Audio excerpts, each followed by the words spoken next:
everyone, I am Dr. Rubina, gynecologist and your fertility doctor, and we are going to discuss about pregnancy at 40 or above.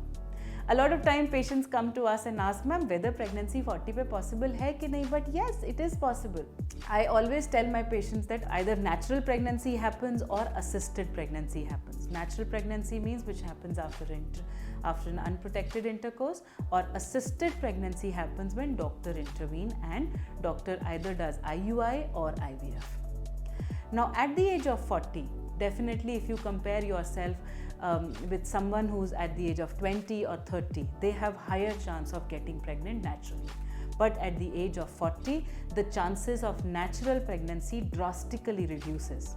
After 45, it becomes 50%, and after 38, it is only 7 to 10%. So chances overall natural pregnancy के at the age of 40 and above बहुत कम हो जाते हैं.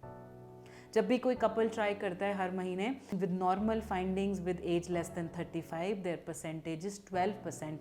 मतलब वो 12% उनके chance होते हैं एक महीने में प्रेग्नेंट होने के. बट 40 ईयर्स पे ये चांस और भी कम हो जाते हैं. सो असिस्टेड प्रेगनेंसी ऐसे केस में ज़्यादा बेटर सक्सेस रेट दे सकती है. असिस्टेड आइदर IUI भी बहुत ही बेसिक प्रोसेस है. At the age of 40 IUI भी बहुत ज़्यादा यूज़फुल नहीं रहता. बट 1 या 2 साइकिल अगर आपका AMH नॉर्मल है, एग रिजर्व नॉर्मल है, ट्यूब्स नॉर्मल है, हस्बैंड का स्पर्म नॉर्मल है, तो 1 साइकिल या मैक्सिमम 2 साइकिल्स ऑफ IUI फिर भी ट्राई किया जा सकता है. बट बेस्ट सक्सेस के लिए at the age of 40 IVF ही बेस्ट प्रोसीजर रहता है. नाउ ये जानना ज़रूरी है कि IVF किस तरह से किया जाता है एट द एज ऑफ 40. अगर हम देखें एज पर multiple studies and our experience we know that जैसे जैसे एज बढ़ती चली जाती है, number and quality of eggs बहुत ही डिटेरियोरेट होने स्टार्ट हो जाते हैं. जैसे एज 40 होती है तो एक्सपेक्टेड नंबर ऑफ एग्स बहुत कम हो जाते हैं. हार्डली 2, 3 या 4 एग्स मिलते हैं ओवरी के अंदर, जो कि ओवरऑल IVF सक्सेस रेट ऐसे पेशेंट्स में कम होता है. और हमें ये भी पता है कि एज के साथ क्वालिटी ऑफ एग भी बहुत डिटेरियोरेट हो जाती है. So at the age of 40, we know what to expect from the quality of egg and number of egg.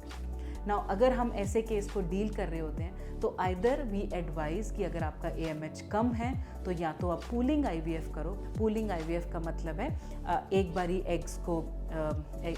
Eggs को रिट्रीव किया जाए, उनको फ्रीज किया जाए एम्ब्रियोज बना के, सेकेंड टाइम फिर से रिट्रीव किया जाए, फिर से एम्ब्रियोज बना के उनको फ्रीज किया जाए, और फिर जब एम्ब्रियो ट्रांसफ़र किया जाए तो इन दोनों को क्लब करके अच्छे ब्लास्ट बना के ट्रांसफ़र किया जाए. और ऐसे पेशेंट्स में सक्सेस फिर भी 40 to 45% आ सकता है.